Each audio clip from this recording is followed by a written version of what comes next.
میں ان جھوٹے خداؤں کی عبادت نہیں کرتا جن کی تم کرتے ہو. اور یہ کیا پڑھ رہے ہیں؟ لا اعبد ما تعبدون، میں بھی ان کی عبادت کرتا ہوں جن کی تم کرتے ہو. بلکہ نحن نعبد ما تعبدون، ہم بھی ان کی عبادت کرتے جن کی تم کرتے ہو. معنی ہی بدل گیا. جس کام کو مٹانے کے لیے اللہ کے رسول آئے وہی ہونے لگا. تو اس وقت اللہ تعالیٰ نے قرآن کے اندر یہ آیت نازل فرمائی، یا ایھا الذین آمنوا لا تقربوا الصلاۃ وانتم سکارا حتی تعلموا ما، جو تم بولتے ہو جب تک تم اس کو جان نہ لو کہ کیا بول رہے ہو اس وقت تک تم نماز کے قریب نہ جاؤ. اے مسلمانوں، اے ایمان والو، لا تقربوا الصلاۃ، لا تقربوا الصلاۃ، تم نماز کے قریب مت جاؤ وانتم سکارا، جب تم نشے میں ہو، حتی تعلموا ما تقولون، جب تک کہ جو تمہارے منہ سے نکل رہا ہے اس کو تم سمجھنے نہ لگو کہ ہم کیا بول رہے ہیں، ہمارے منہ سے کیا نکل رہا ہے. جب تک اس کا علم تمہیں نہ ہو جائے تب تک تم نماز کے قریب مت جاؤ.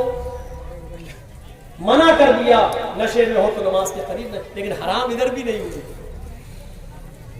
حرام ابھی بھی نہیں ہوئی، صرف ایک فاؤنڈیشن لگا دی، جب نشے میں ہو تو نماز کے قریب نہ جاؤ.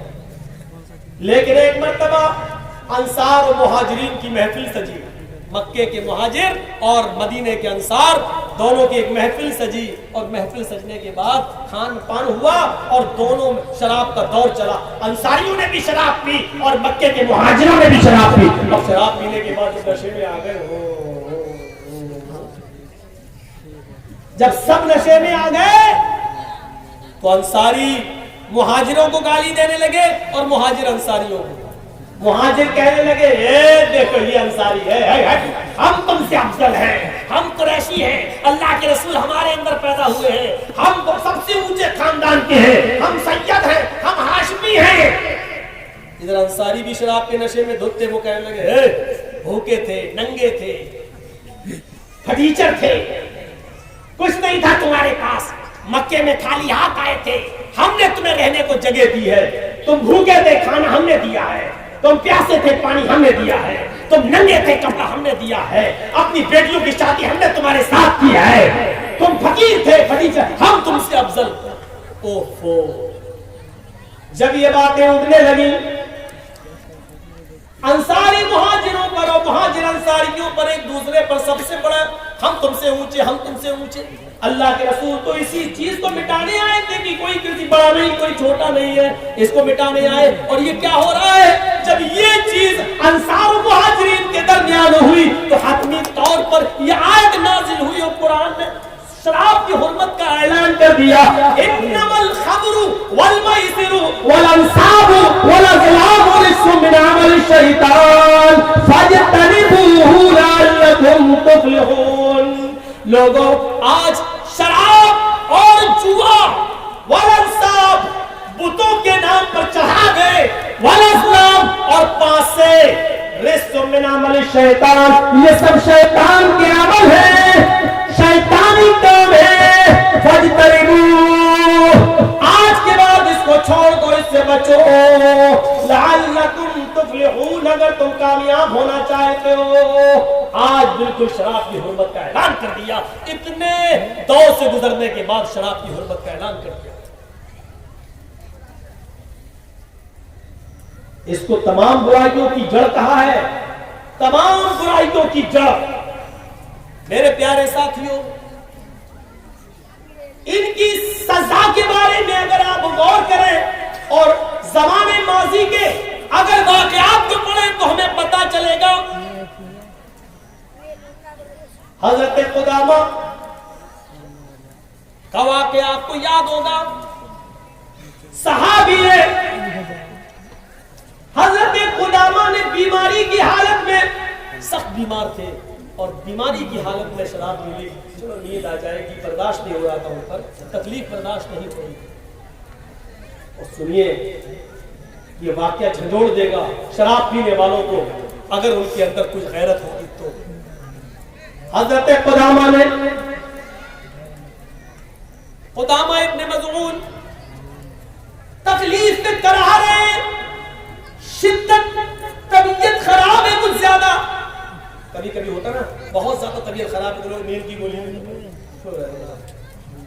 درد برداشت نہیں کر رہے تو نیند بھی ہوتا ہے، ڈاکٹر بھی لکھ دیتا ہے.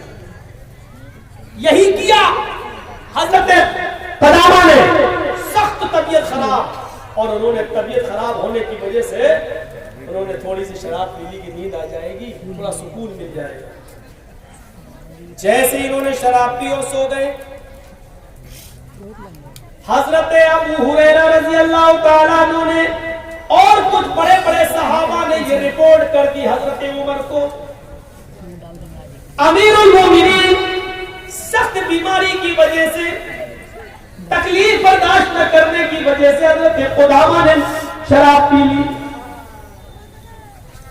صبح ہوتے ہی حضرت عمر فاروق نے حضرت قدامہ کو بلوایا اور کہا تمہارے بارے میں مجھے پختہ رپورٹ ملی ہے. یہ بیماری میں پی پھر بھی حضرت عمر کا اصول دیکھیے، تمہارے بارے میں ہمیں پختہ رپورٹ ملی ہے کہ تم نے کل شراب پی لی تھی. حضرت قدامہ کہتے ہیں ہاں امیر المومنین، بہت زیادہ طبیعت خراب تھی، برداشت نہیں ہو رہا تھا، اس لیے سکون حاصل کرنے کے لیے میں نے تھوڑی سی شراب پی لی.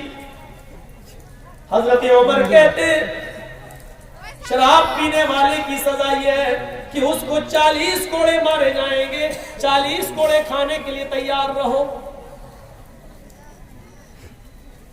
حضرت ابو ہریرہ اور دوسرے بڑے بڑے صحابہ کہنے لگے امیر المومنین میں آپ کو منع نہیں کر رہا ہوں، ان کو سزا دینے کے لیے منع نہیں کر رہا ہوں، شراب بھی سزا ملنی چاہیے، لیکن ابھی ان کی طبیعت بہت زیادہ خراب ہے، ابھی یہ بہت زیادہ بیمار ہے، لہذا سزا کو اتنے دنوں کے لیے مؤخر کر دیجئے، ٹال دیجئے جب تک ان کی طبیعت ٹھیک نہ ہو جائے. جب یہ صحت مند ہو جائے، طبیعت ان کی ٹھیک ہو جائے، تب ان کے جسم پر کوڑے لگا دینا، لیکن ابھی یہ برداشت نہیں کر پائیں گے. حضرت عمر فرماتے ہیں واہ میرے ساتھیوں، تم نے کتنا اچھا مشورہ دیا، ان کی طبیعت ٹھیک ہونے تک میں ان کا انتظار کروں اور ان کی طبیعت ٹھیک ہونے سے پہلے ہی میں اللہ کے پاس چلا جاؤں، میں مر جاؤں تو میری اوپر حد، اللہ قیامت کے دن مجھ سے سوال کرے گا حد شرعی کا مرتکب ایک شخص تمہارے پاس آیا، پکڑا گیا اور تم نے اس کے اوپر شرعی حد نافذ نہیں کی تو میں اللہ کو کیا جواب دوں گا؟ نہیں، میں ان کو ابھی اور اسی وقت سزا دوں گا، ان کی بیماری میں ہی میں سزا دوں گا، میں سزا کو ٹال نہیں سکتا. پھر حضرت عمر فاروق نے ایک آدمی بلایا اور کہا کہ ان کو کوڑے لگاؤ. ایک مضبوط کوڑا منگایا گیا اور بیماری کی حالت میں حضرت قدامہ اپنے مضمون کو، ان کی بیماری کی حالت میں ان کو کوڑے مارے گئے، 40 کوڑے. انہوں نے کوڑے تو کھا لیے، برداشت کر لیا، لیکن ان کوڑوں کی ضرب نے ان کی ہڈیوں میں درد پیدا کر دیا کہ وہ پھر پوری زندگی وہ صحیح نہیں ہو سکے. پھر انہوں نے پوری زندگی اس مار کا اثر ان کی باڈی کے اوپر رہا، وہ صحیح سے چل نہیں پاتے تھے، صحیح سے بیٹھ نہیں سکتے تھے، صحیح سے کھا نہیں سکتے تھے. لیکن میرے بھائیو حضرت عمر فاروق نے اس حال میں بھی ان کو سزا دی. جس طرح لڑکے لڑکی کے معاملے میں پنچایت بٹھا کے سزا دیتے ہو، شرابیوں کو کیا سزا دیتے ہو مجھے بتائیں. معاشرے کے لوگ اور ذمہ دار اور سرپنچ اور سردار کیا سزا دیتے ہو شراب پینے والوں کو؟ حضرت عمر فاروق نے سزا دی، بیماری کی حالت میں سزا دی. اور اس نوجوان نسل کو سوچنا چاہیے کہ جب بیماری کی حالت میں شراب تھوڑی سی پی لی، جبکہ ہم لوگ بھی درد کی دوائیں لے لیتے ہیں، نشے کی نیند کی گولیاں کھا لیتے ہیں، ہمیں اور آپ کو سوچنا چاہیے اگر حضرت قدامہ نے بیماری کی وجہ سے سکون پانے کے لیے تھوڑی سی شراب پی لی، شوق نہیں تھی، عادت نہیں تھی، لیکن حرام ہونے کے بعد پی تھی، تو حضرت عمر نے بیماری کی حالت میں کوڑے لگائے. اب ہم اندازہ لگا سکتے ہیں اس کے باوجود کوڑے، ہم تو صحیح حالت میں پی رہے. انگریزی دینا، دیسی دینا، پوا دینا، ادھا دینا، کیا کیا نوجوان جیسے پی رہی ہے. ڈرو اللہ کے عذاب سے.